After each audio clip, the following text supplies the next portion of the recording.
बिस्मिल्लाहिर्रहमानिर्रहीम, अस्सलाम वालेकुम। प्रोग्राम न्यूज़ वन स्पेशल में मैं हूँ जवाद कमाल। पार्टी तर्जुमानों के इजलास में वज़ीर आज़म इमरान खान ने साबिक़ वज़ीर आज़म मियाँ नवाज शरीफ को वतन वापस लाने के लिए तमाम कानूनी पहलुओं को इस्तेमाल में लाने की इजाज़त दी थी। उसके बाद में आज वफाकी काबीना ने बाकायदा तौर पर साबिक़ वज़ीर आज़म मियाँ नवाज शरीफ को वतन वापस लाने के लिए मंजूरी दे दी है। और अब ये भी कहा जा रहा है कि तमाम कानूनी जो ऑप्शंस हैं उनको ज़ेरे गौर लाया जाएगा, उनको इस्तेमाल किया जाएगा साबिक़ वज़ीर आज़म मियाँ नवाज शरीफ को वतन वापस लाने के लिए। और वज़ीर आज़म पाकिस्तान इमरान खान ने आज वफाकी काबीना के इजलास में ये भी कहा कि साबिक़ वज़ीर आज़म को वतन वापस लाना हुकूमत की जिम्मेदारी है।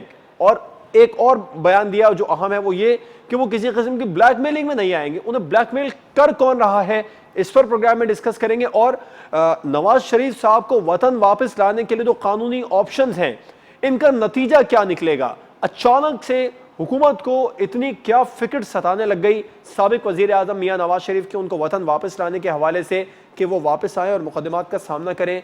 क्या नवाज शरीफ साहब का मरियम नवाज से टेलीफोनिक राबिता और फजलुर रहमान से टेलीफोनिक राबिता हुकूमत को पसंद नहीं आया, जो सियासी तौर पर वो थोड़े बहुत मुतहर्रिक हो रहे हैं काफ़ी अरसे बाद नवाज शरीफ साहब, क्या ये हुकूमत की आंख में, वफाकी काबीना की आंख में ये मामला खटक रहा है।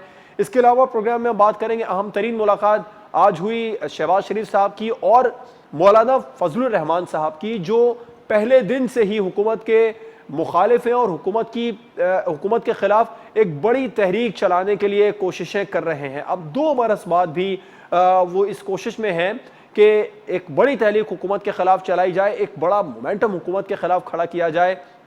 नवाज शरीफ साहब के टेलीफोनिक राब्ते के बाद शहबाज शरीफ साहब ने मुलाकात की, तो सवाल ये भी पैदा होता है कि आज होने वाली मुलाकात नवाज शरीफ साहब की हिदायत पर थी या शहबाज शरीफ साहब खुद मौलाना फजलुर रहमान साहब को मनाने गए। और मौलाना फजलुर रहमान क्या मान गए हैं, क्योंकि मुलाकात के बाद उन्होंने 10 छोटी जमातों की अलग से ऑल पार्टीज़ कॉन्फ्रेंस बुलाई है। ये एक इशारा दे रही है कि मौलाना ने शायद पाकिस्तान मुस्लिम लीग नून और पाकिस्तान पीपल्स पार्टी को APC से माइनस कर दिया है। सवाल ये भी पैदा होता है कि क्या इमरान खान साहब की हिकमत अमली काम कर गई, जो अपोजिशन अब तकसीम होती नज़र आ रही है, या फिर अपोजिशन वाकई में बेबस हो गई है। इस पर प्रोग्राम में बात करेंगे। ब्रेक के बाद अपने मेहमानों का भी आपसे तारुफ करवाऊंगा।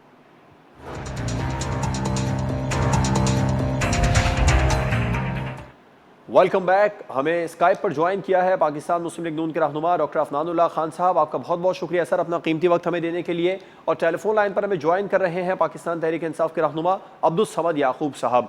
आपका भी बहुत शुक्रिया अब्दुल समद साहब कीमती वक्त देने के लिए। डॉक्टर साहब आपसे आगाज़ करना चाहूँगा, मियाँ नवाज शरीफ साहब वतन वापस आ क्यों नहीं जाते।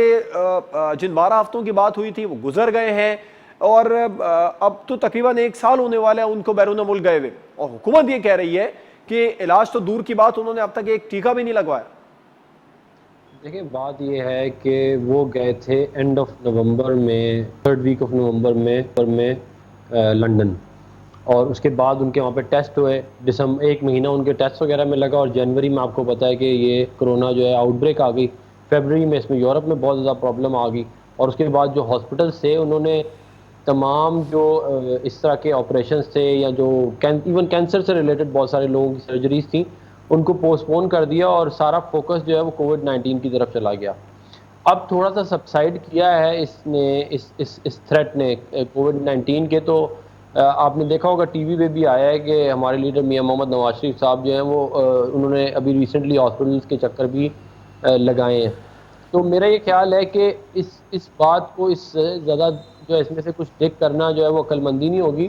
ये बात PTI की तमाम, इवन यास्मीन राशिद को ले लें या आप शौकत खानम के जो अभी इन्होंने लगाए हैं हेल्थ के मिनिस्टर डॉक्टर फैसल सुल्तान को ले लें, मतलब कि डॉक्टर फैसल सुल्तान को ले लें, शौकत खानम को ले लें, डॉक्टर यास्मीन राशिद को ले लें, आप इनके अपने लोगों को ले लें। और किसने नहीं चेक किया, हुकूमती इदारों ने चेक किया, प्राइवेटली चेक किया गया, डबल चेक किया गया। उसके बाद जब सारे पाकिस्तान को ये बात मालूम है कि मियाँ मोहम्मद नवाज शरीफ साहब की तबीयत ठीक नहीं है, तो फिर इसके ऊपर सियासत करना या इसके ऊपर एक कैबिनेट की मीटिंग बुला के उसको अप्रूव करवाना कि जी इसका अप्रूवल की क्या जरूरत है भाई। सियासी सरगर्मियों का आगाज मियाँ नवाज शरीफ साहब ने दोबारा से किया, तो फिर सियासत का मौका मुखालिफिन को भी उन्होंने दिया। देखिए सियासी सरगर्मियों जो हैं वो सियासतदान जब तक जिंदा होता है वो करता ही है, तो उसको आप इससे क्यों रिलेट। मियां मोहम्मद नवाज शरीफ साहब पाकिस्तान की सबसे बड़ी पॉलिटिकल पार्टी के हेड हैं, वो लोगों से मिलेंगे और इसमें कोई बुराई नहीं है। और उनकी बीमारी जो है उसको तमाम पीटीआई वालों ने, हुकूमती इदारों ने, इंटेलिजेंस एजेंसियों ने, सब ने चेक किया, उनको मालूम है कि वो बीमार है। उसके बावजूद इस तरह के गिमिक्स करना, या आए दिन क्या कहते हैं, कभी कोई वजीर जो है वो एक शोशा छोड़ देता है कि जी ये तो कोई मिली भगत, अगर मिली भगत थी और ये सारा कुछ मिली भगत के तहत हुआ है तो फिर पंजाब हुकूमत को उस्मान बुज़दार से लेकर नीचे तमाम लोगों को फायर करें, इमरान खान साहब को भी इस्तीफा दे देना चाहिए। अगर इस तरह इतने हालात इनके ये बुरे हैं कि इनको मालूम ही नहीं होता कि कौन क्या कर रहा है, क्यों कर रहा है, एक टाइम पे एक बात करते हैं, कुछ दिनों बाद जो है वो सियासी तौर पे दूसरी बात सूट करती है तो नई बात ढूंढ के ले आते हैं। मेरा ख्याल है किसी की भी बीमारी के ऊपर सियासत नहीं करनी चाहिए।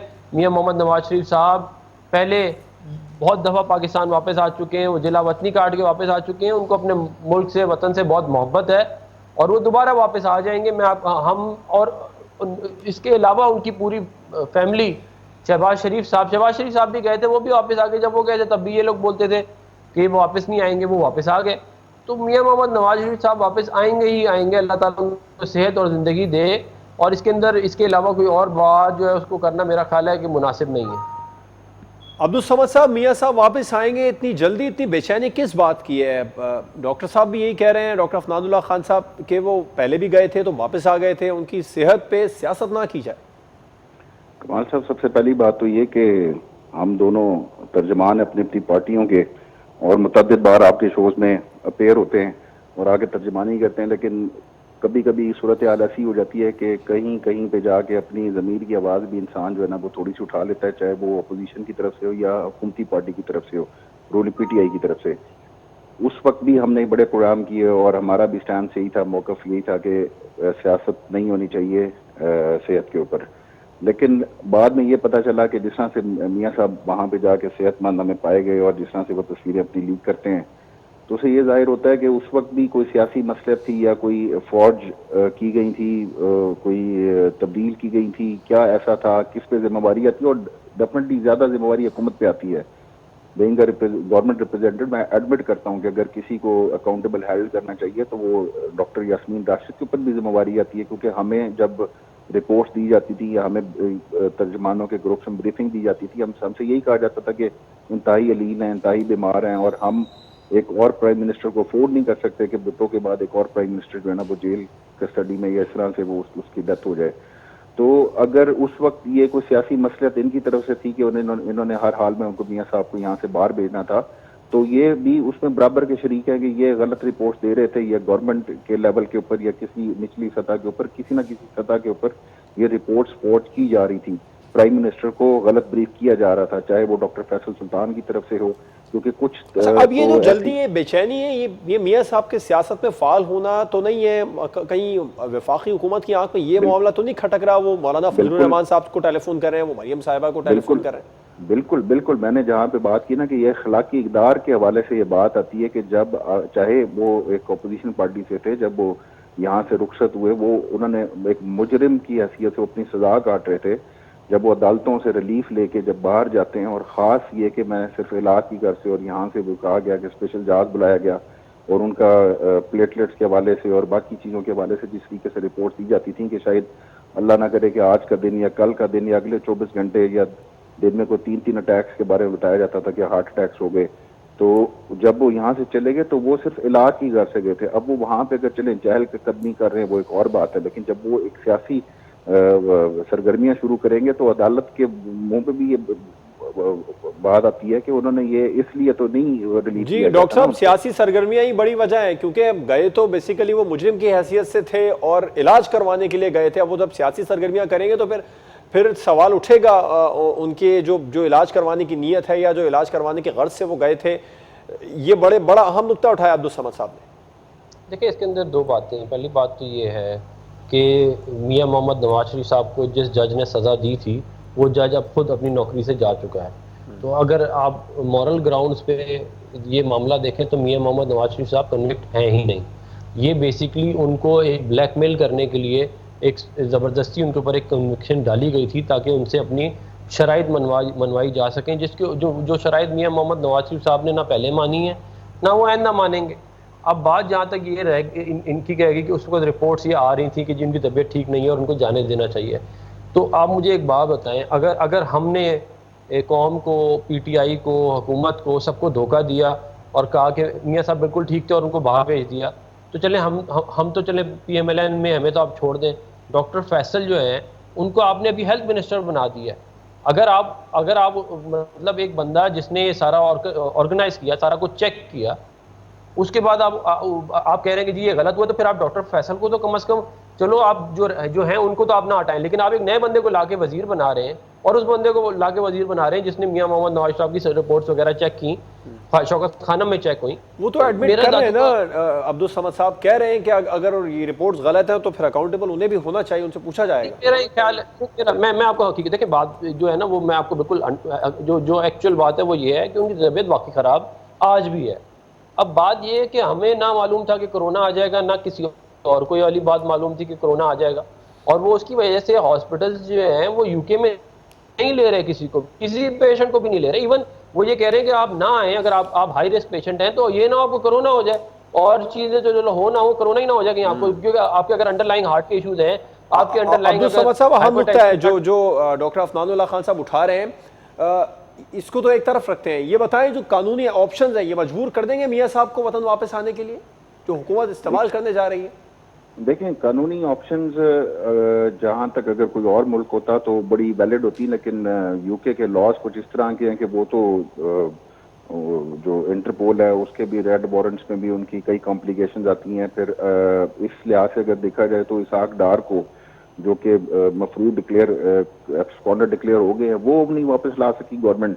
तो गवर्नमेंट अगर ये कहती है, मतलब हम अगर ये कहते हैं कि तमाम तक वो एक कोशिश और काविश तो जरूर होगी, मगर कानून किस हद तक साथ देता है, यूके उसको किस हद तक एक्नॉलेज करता है और किस हद तक बात मानता है। लेकिन नॉर्मली जो यूके की हिस्ट्री रही है वो इस तरह आसानी से वो नहीं करते कि आपको, क्योंकि एक उनका बैकग्राउंड तो है ना, पॉलिटिकल बैकग्राउंड, तो रेड जो इंटरपोल है वो भी जहाँ पॉलिटिकल बैकग्राउंड आ जाए वो भी उनको सर्व नहीं करता। वो अपने जब तक कोई खास तौर पे कोई एक मुजरिम जिसका कोई पॉलिटिकल या कोई रेसिज्म, तो हुकूमत कोई कानून साजी का इरादा रखती है इस हवाले से?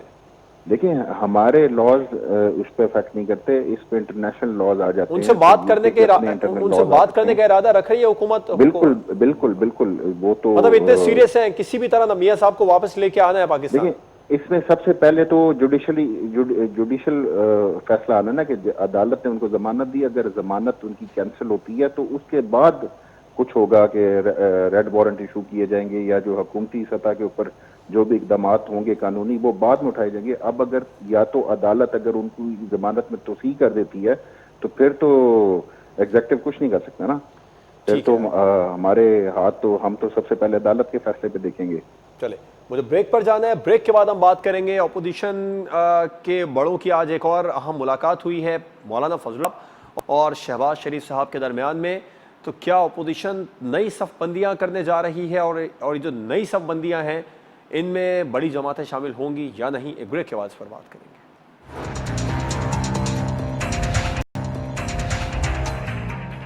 Welcome back. नून लीग मौलाना को राम करने की कोशिश कर रही है, और आज शहबाज शरीफ साहब और मौलाना फजलुर रहमान साहब के दरमियान जो मुलाकात हुई थी, उस मुलाकात के बाद जो मामला हुआ वो ये कि 10 छोटी जमातों का इजलास मौलाना फजलुर रहमान साहब ने कॉल किया है दोबारा से।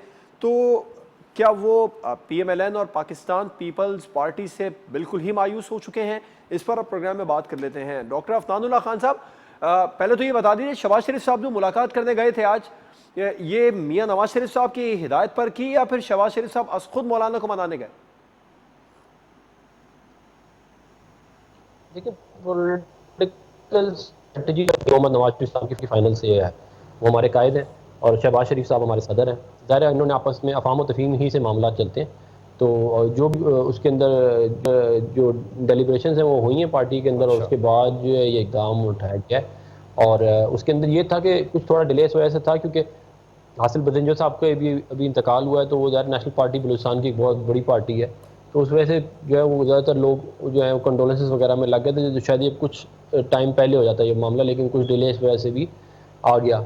लेकिन अब ये है कि मुस्लिम लीग नून जो है वो ज़रूर इंटरेस्टेड है कि हुकूमत के जो इक़दाम हैं, ख़ास तौर से चीनी के मामले पे, आटे के मामले के ऊपर, जो दीगर करप्शन के केसेस जो इनके हैं फार्मास्यूटिकल के ऊपर, या जो और इन्होंने काफ़ी सारे मामला, रोजवेल्ट होटल के ऊपर अभी काफ़ी सारा मामला चल रहे हैं, तो उनको हाईलाइट करना और आवाम को जो है उसको उसके बारे में बताना, और ये इसके अंदर हम इंटरेस्टेड हैं, और साथ साथ ज़ाहिर है हम इस चीज़ में भी किस इंटरेस्टेड तरह हैं कि जो इंटरेस्टेड है, रैबर, क्या करना चाह रहे हैं, इन हाउस या देखिए देखिए रैबर कमेटी जो है उसके पास इख्तियार है कि रैबर वो, कमेटी अब खड़ी कहाँ है? क्योंकि मौलाना फजलुर रहमान साहब ने शहबाज शरीफ साहब से मुलाकात के बाद एक अलग से एपीसी बुलवाई है 10 छोटी जमातों की, उसमें पीएमएलएन और पीपल्स पार्टी को कॉल नहीं किया गया।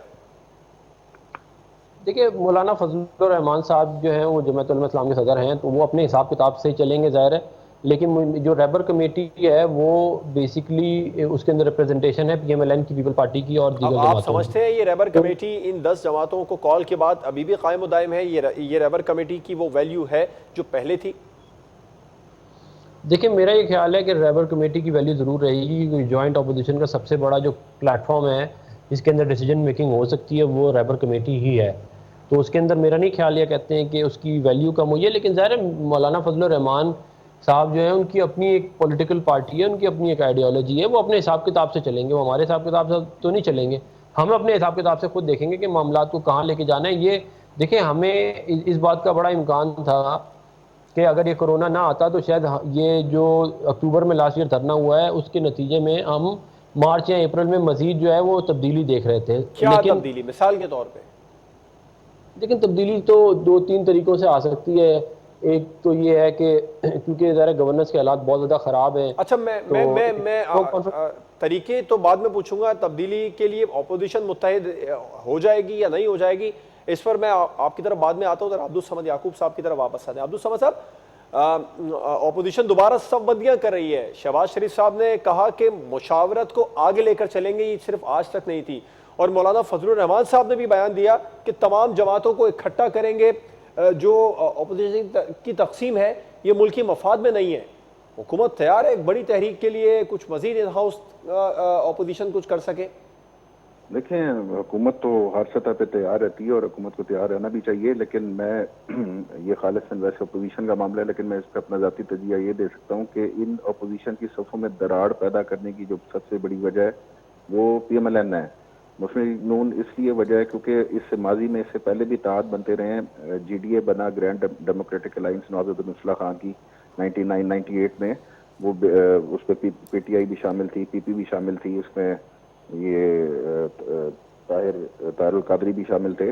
तो वो एक सक्सेसफुल ग्रैंड अलायंस था, लेकिन उसमें क्योंकि वो नून लीग के खिलाफ था और नून लीग उसमें शामिल नहीं थी तो वो कामयाब रहा। लेकिन जब नून लीग की जब भी ये नून लीग पे आता है मसला, चाहे वो उनका लॉन्ग मार्च हो अदलिया की बहाली के वाले से, तो मियां साहब गुजरांवाला पहुंच के बगैर ही इस मशावरत को वो खत्म कर दिया करते थे। तो इसलिए जहां अदम एतमाद वाली बात आती है वो नून लीग पे ज्यादा एतमाद किया नहीं जा सकता। यही मसला फजलुर रहमान को है, यही मसला पीपल्स पार्टी को है कि इनके ऊपर एतमाद नहीं किया जा सकता। ये मशावरत से नहीं चलते, ये किसी टाइम भी धोखा दे जाएंगे। ये इन्होंने शहबाज शरीफ साहब ने तब भी धोखा इनको दिया जब ये मौलाना साहब ये अपना कारवां लेके आए, धरना दिया, तो तब भी शहबाज शरीफ ने धोखा दिया। इवन जब मरियम नवाज की प्रेस कॉन्फ्रेंस में अगर नहीं गए और उन्होंने अपनी एक अलहदा से प्रेस कॉन्फ्रेंस कंडक्ट की, जिसमें अभी रिसेंटली इन्होंने कल परसों की है, तो सबसे इनको सोचना ये चाहिए कि ये इनका ट्रैक रिकॉर्ड ऐसा है। डॉक्टर अफतानुल्लाह खान साहब, माजी में कुछ वाकयात ऐसे हो गए, ये ARD की तहरीक का मामला हो जिसका जिक्र किया अब्दुल समद याकूब साहब ने, या मुशर्रफ साहब से डील करके पाकिस्तान से बाहर चले जाना, ये माजी रह चुका है PMLN का। तो अपोजिशन की दीगर जमातें क्या वाकई इस मामले पर भरोसा नहीं कर रही? देखिए हमारा जो माजी है उसके अंदर जो है वो ये मामलात भी हैं और बहुत सारे अच्छे मामलात भी हैं। हमने डेमोक्रेसी को रिस्टोर कराने में हमने बड़ी कुर्बानियाँ दी, हमने जुडिशरी को रिस्टोर कराने में बड़ी कुर्बानियाँ दी जब PTI कहीं पे थी नहीं। तो ये उसी हालांकि उस टाइम उसी जुडिशरी के मामले पे ही तो ARD का जो सारा मामला हुआ था, जो आगे बढ़ा था, जिसमें दीगर जमातों से मुशावरत के बगैर ही मियाँ साहब ने धरना कैंसिल कर दिया था, या लॉन्ग मार्च जो लेकर चले थे वो गुजरांवाला से पहले ही बल्कि मुरीद के पे ही कैंसिल कर दिया।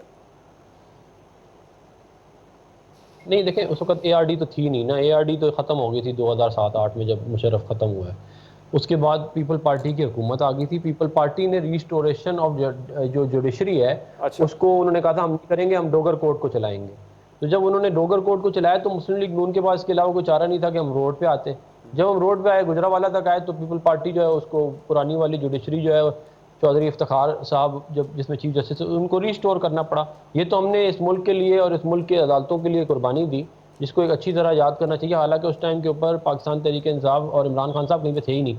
ये इवन इस हद तक के उस जुलूस में भी नहीं थे जो जुलूस मेनली वो जा रहा था। इंतजार तो कर रहे थे ना वो आपका प्लान ये था इस्लामाबाद कि में। इस्लामाबाद में इकट्ठे होंगे, इस्लामाबाद अरे में इस्लामाबाद में इंतजार तो कर रहे थे ना, काजी हुसैन अहमद साहब थे, इमरान खान साहब थे, लेकिन नहीं गए। वो बल्कि नाराज भी हुए थे इमरान खान साहब भी, इसीलिए फिर वो दोबारा इत्तेहाद भी नहीं हो सका आपका उनसे।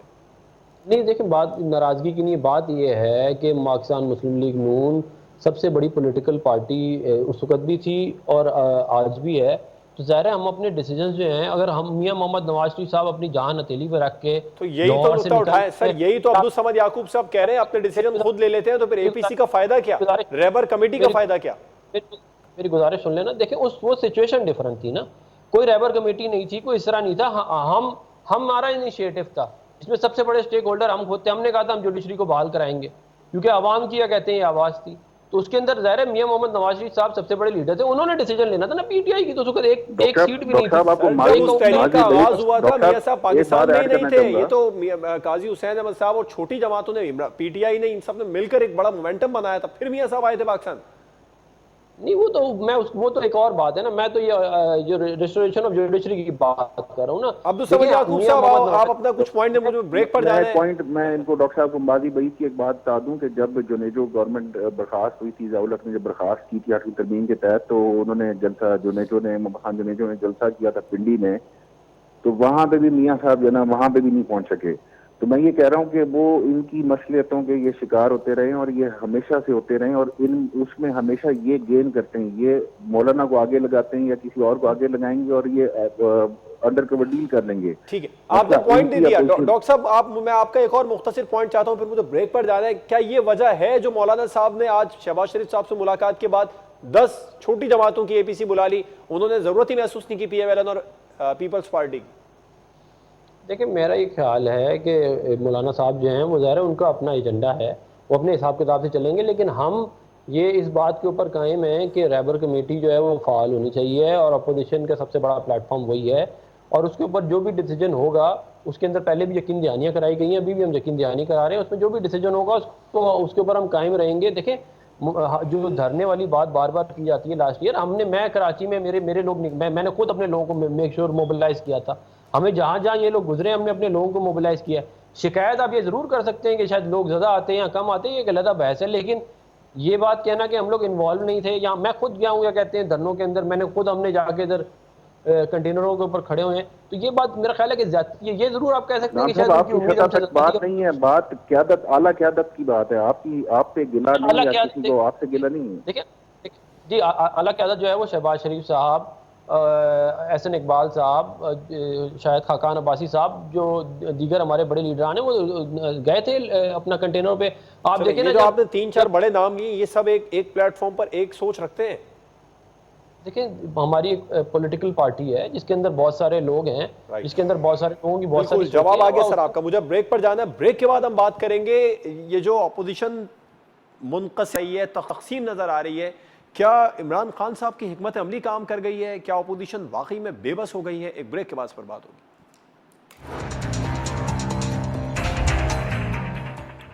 Welcome back. अब अपोजिशन अगर मुनक़सिम नज़र आ रही है तो इस पर कुछ तज्ज़ियाकारों की ये भी राय है कि इमरान खान साहब या हुकूमत चाहती यही थी कि अपोजिशन तकसीम रहेगी तो हुकूमत के लिए फ़ायदा होगा। अब्दुल समद याकूब साहब, क्या वाकई गवर्नमेंट की हिकमत अमली काम कर गई है या अपोजिशन आपस में ही टूट फूट का शिकार है?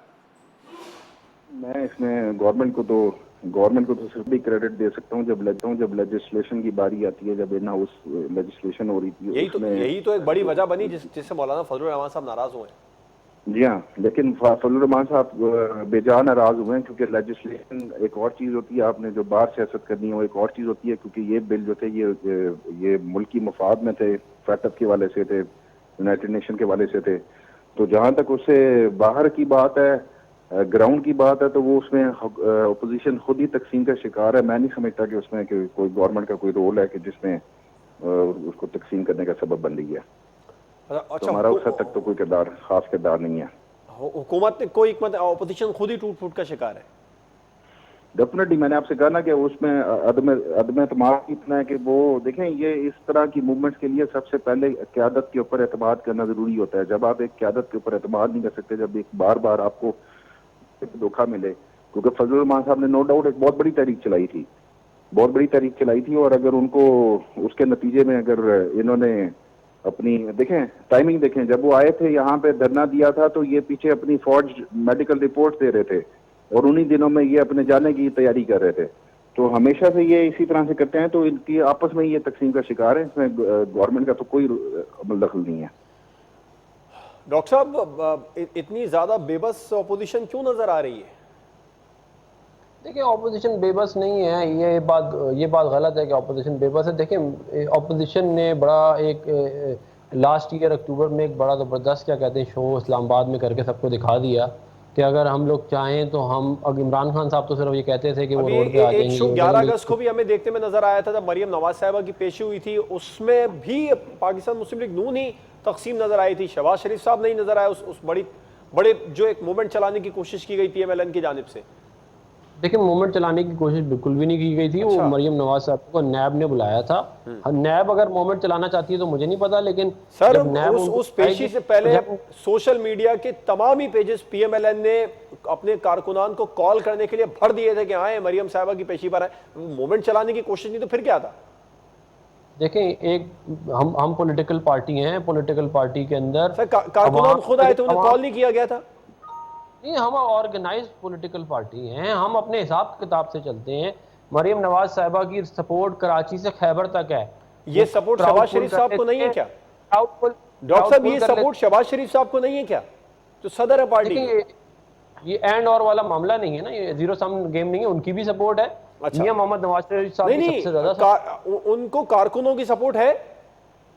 देखिए, मैं ये कह रहा हूँ ना, ये कोई जीरो सम गेम नहीं है कि उनको है या उनको नहीं है, दोनों को है। सर फिर सवाल उठता है, देखिए शहबाज शरीफ साहब अगर नैब पेशी पर आते हैं या लाहौर हाईकोर्ट में पेशी पर आते हैं, तब तो कभी ऐसा कोई वाकया सामने नहीं आया कि पथराव हो या कुछ इस तरह का जो हंगामा हुआ था। वो मरियम साहब आई जो सब हुआ, तो फिर मोमेंट चलाने की कोशिश ना करें तो क्या कहें इसे? नहीं, देखिए, जब भी शहबाज शरीफ साहब आते हैं हमारे लोग वहां पे भी होते हैं। सिर्फ फर्क ये था इस दफा कि इन्होंने, पुलिस वालों ने वहां पे पथराव किया, पुलिस गाड़ी के ऊपर सबने देखा है, कहते हैं पुलिस ने पथराव किया, उसके बाद वहां पे, और देखिए भैंस चोरी के पुलिस वालों ने नैब दफ्तर पर भी पथराव किया था। सर पुलिस वालों ने नैब के ऑफिस पर भी पथराव किया था, क्योंकि अगले दिन नैब ने भी फुटेज जारी की थी ऑफिस की। हम पे जो पथराव हो रहा है वो तो आपने देखा है ना, क्या कहते हैं सारे पाकिस्तान ने देखा है। हम अपने ऊपर तो पथराव नहीं करवाएंगे ना। और देखिए, बात ये है कि मरियम नवाज साहिबा बहुत पॉपुलर लीडर है पाकिस्तान की। अगर आप उनको भैंस चोरी के मुकदमे में बुलाएंगे ना तो फिर आवाम का भैंस चोरी का मुकदमा नहीं था, 200 एकड़ जमीन की मुंतकली का मामला था। नहीं, वो भैंस चोरी, देखिए 45 साल पहले आप कहेंगे जी फलाने ने यूं क्यों किया था, यूं नहीं होता तो यूं हो जाता। अच्छा, अगर सर ये सब क्लियर था तो आगे मेरा सवाल जो था, मैं वापस चले इधर लोग एम्बेसी भेज गए। अफनान साहब, उन्हें पहले अगर बुलाया जाता था तो वो असासों की जो थी आमदन से ज्यादा असासों के केस में बुलाया जाता था। ये बड़ा स्पेसिफिक केस था। इसमें वो जो ग्रीन लैंड पहले उसको वो ब्राउन था कि वो बेच सकते हैं उसको, ये हाउसिंग सोसाइटी में आ सकती है, घर बन सकते हैं। बाद में उसको उन्होंने जब ट्रांसफर किया अपने नाम पे ग्रीन लैंड करवा के कि यहाँ पे ये एग्रीकल्चर लैंड है, फिर दोबारा उसको कन्वर्ट किया गया वो LD के जो चेयरमैन थे और सारा। तो ये एक बड़ा स्पेसिफिक केस था। इसमें अगर वो कहती हैं कि मेरे पास जवाब थे, तो इसमें किसी के पास कोई जवाब नहीं होता। बहरहाल ये तो वो नैब के सामने पेश करेंगे अपने जवाबात वगैरह। देखें, दूसरी बात ये कि जब हम ये बात करते हैं कि क्या शहबाज शरीफ की उस तरह से कारकुनों के फैन फॉलोअर्स, इसमें तो दो राय नहीं है कि चाहे पाकिस्तान तहरीक इंसाफ हो या पाकिस्तान मुस्लिम लीग नून हो, पाकिस्तान तहरीक इंसाफ में इमरान। अच्छा अब्दुल समद साहब, एक सवाल तो आपकी तरफ भी उठता है ना, इतनी ज्यादा पुलिस क्यों थी उस दिन नैब ऑफिस के बाहर? क्या तैयारी थी? क्या आप लोग भी जानते थे ये सब होगा, या पुलिस की जानिब से? देखिए पुलिस से आप लोगों के कंट्रोल में है ना। बिल्कुल बिल्कुल, जब इस तरह की रिपोर्ट्स आना शुरू हो जाती हैं, IB की तरफ से भी आती हैं, बाकी भी एजेंसीज होती हैं, स्पेशल ब्रांच भी है, जब ये मूवमेंट हो रही होती है, 4 पहले अखबारों में आ रहा होता है कि कारकुनान जमा होंगे, जब भी वहां पे कोई बहुत बड़ा टॉपिक थोड़ा चेंज हो गया, टॉपिक चेंज हो गया। मैं थोड़ा सा वापस अपने सवाल की तरफ आता हूं। डॉक्टर अफनानुल्लाह खान साहब, मेरा बेसिकली सवाल ये था कि ऑपोजिशन तकसीम है, अलग अलग नजर आ रही है, तो पीएमएलएन खुद ही एक अब तक प्लेटफॉर्म पर नहीं आ सकी, एक पेज पर नहीं आ सकी। उसकी वो एक मिसाल जो थी वो मरियम नवाज साहबा की पेशी वाले दिन मिली। चले शहबाज शरीफ साहब वहां पर नहीं थे, उसके बाद जो प्रेस कॉन्फ्रेंस हुई वो लाहौर में होने के बावजूद प्रेस कॉन्फ्रेंस में नहीं आए। ये एक बड़ा सवालिया निशान है कि ऑपोजिशन एक पेज पर ही नहीं आ रही, तो वो हुकूमत के खिलाफ तहरीक क्या चलाएगी? देखिए, मेरा नहीं ख्याल है, कहते हैं इसको इस तरह रीड करना चाहिए। शहबाज शरीफ साहब जो हैं वो बड़े एक्टिव हैं पॉलिटिकली, और इसके अलावा अभी आपने देखा है कितनी उन्होंने मीटिंग वगैरह की। आज जो है वो मौलाना फजल रहमान साहब के साथ उन्होंने मीटिंग की। मेरा देखिए, बहुत सारी पॉलिटिकल इंगेजमेंट्स होती हैं, हर बंदे के एक बड़ा स्केड्यूल होता है, उसके हिसाब से वो चलता है। अब आप कहेंगे कि फलाना फलानी जगह पे क्यों नहीं आया, फलाना उसके साथ इसके साथ नहीं बैठा, फलाने ने फलाने टाइम पे एक जेस्चर तो जाता ना, एक इशारा तो जाता ना, सवाल करने का फिर मौका खुद आप लोग देंगे तो सवाल तो होगा ना। अच्छा ठीक है, मैं वापस आऊंगा आपकी तरफ प्रोग्राम में। जी, पॉइंट एक मैं ऐड करना चाहूंगा इसमें कि इन हाउस भी ये तकसीम का शिकार इसलिए होते हैं कि जब ये पार्लियामेंट आई, तश्कील हुई, तो 6 महीने तक डेडलॉक रहा एपीसी की वजह से कि स्टैंडिंग कमेटी, कोई स्टैंडिंग कमेटी नहीं फॉर्म हो सकती। 6 महीने एपीसी के ऊपर के शहबाज शरीफ को सदर बनाया जाएगा। 6 महीने बाद जब गवर्नमेंट ने इस पे इत्तेफाक किया और शहबाज शरीफ को सदर बनाया, और जब वो नैब की कस्टडी में थे, अपने प्रोडक्शन ऑर्डर्स खुद जारी करते थे, जैसे ही उनको नैब से जमानत मिली उन्होंने रिजाइन कर दिया, वो लंदन जाके बैठ गए। तो बाकी ओपोजिशन को भी रिजर्वेशन थी कि 6 महीने अगर आपने डेडलॉक बरकरार रखा और बाद में आपने चौधरी तनवीर को ही वो बनाना था, तो ये काम आप पहले कर लेते। तो इस वजह से ये इनका जो पूरी पॉलिटिकल ये मौके है ना। अच्छा अब्दुल समद साहब, मुख्तसर एक जवाब दीजिए। हुकूमत ओवर कॉन्फिडेंट तो नहीं है, वो वाकई समझ रही है ऑपोजिशन तकसीम कुछ कर नहीं सकती, लेकिन कुछ ऐसा भी हो जाए कि सब एक प्लेटफॉर्म पर आकर एक बड़ी तहरीक का कोई बड़ी -1 की तो बातें उड़ती, इस तरह की तहरीक ले आए सामने, तो फिर हुकूमत क्या करेगी? कुछ आप लोगों ने तैयारी कर रखी है? देखिए, हुकूमत कभी भी बहुत ज्यादा खुद एतमादी का शिकार नहीं होती, और खान साहब ने जो तर्जुमानों का इजलास बुलाया और उसमें आपको बताया, आप शुरू में ये बात हो चुकी है कि तमाम तर कानूनी जो ऑप्शन है वो बरकरार लाएंगे, तो इससे ये जाहिर होता है कि हुकूमत जो करना है कभी भी ओवर कॉन्फिडेंस नहीं, हुकूमत तैयार है। डॉक्टर अफनानुल्लाह खान साहब, मुख्तसर आपका भी जवाब चाहूंगा। ऑपोजिशन का इत्तेहाद हो जाएगा और ये इत्तेहाद इस बार कायम रहेगा, और अब आप हुकूमत को टफ टाइम दे देंगे आप लोग? देखें, इस बात की बहुत बड़ा इम्कान है कि ये इत्तेहाद कायम भी होगा, और ये इत्तेहाद जो है अपने जो मकासद है उनको पूरा भी करेगा। ये देखें, और ये जो बात है ना कि इतना टाइम क्यों ले लिया, उतना टाइम, या इस टाइम के बाद ये क्यों किया, वो क्यों किया, देखें हमारी अपनी पॉलिटिकल स्ट्रेटजी है। पीटीआई एक्सपोज हो गई है पिछले 2 साल में आवाम के सामने, हर चीज में करप्शन है, हर ऑपोजिशन भी एक्सपोज हो गई सर हुकूमत को टफ टाइम देने में, चाहे वो सदारती इंतखाबात का मामला हो, चाहे वो सेनेट के अंदर अदम एतमाद की तहरीक का मामला हो, इन चीजों में ऑपोजिशन भी तो सामने आ गई ना। ठीक है, लेकिन हम देखें, हम तो पॉलिटिकल मामलात को पॉलिटिकल हिसाब से लेके चलेंगे ना। हमने तो पीटीआई को एक्सपोज कर दिया कि ये लोग करप्शन में भी, मतलब ट्रांसपेरेंसी इंटरनेशनल कह रही है कि पीपल पार्टी के दौर से भी ज्यादा करप्शन है, पीएमएलएन के दौर से भी ज्यादा करप्शन। मैं नहीं कह रहा, ये सारा पाकिस्तान जानता है कि चीनी चोरी के अंदर, आटे चोरी के अंदर, फार्मास्यूटिकल के जो लंबे चौड़े फ्रॉड हुए हैं उनके अंदर कौन कौन इन्वॉल्व है, प्राइम मिनिस्टर हाउस के अंदर बैठ के। ठीक है, प्रोग्राम का वक्त हुआ, खता कलामी की माज़रत चाहूंगा। डॉक्टर अफनानुल्लाह खान साहब, अब्दुल समद याकूब साहब प्रोग्राम में हमारे साथ मौजूद थे। आप दोनों मेहमानों का बहुत शुक्रिया। प्रोग्राम नाज़रीन, हुकूमत के खिलाफ ऑपोजिशन एक बार फिर से सफबंदियां करने जा रही है, एक बार फिर से हुकूमत के खिलाफ ऑपोजिशन एक बड़ी तहरीक चलाने की बातें कर रही है, लेकिन ऑपोजिशन का अपना इत्तेहाद एक बड़ा सवालिया निशान है कि ये इत्तेहाद आखिर कब तक बरकरार रहेगा। इजाज़त दीजिए, अल्लाह हाफिज़।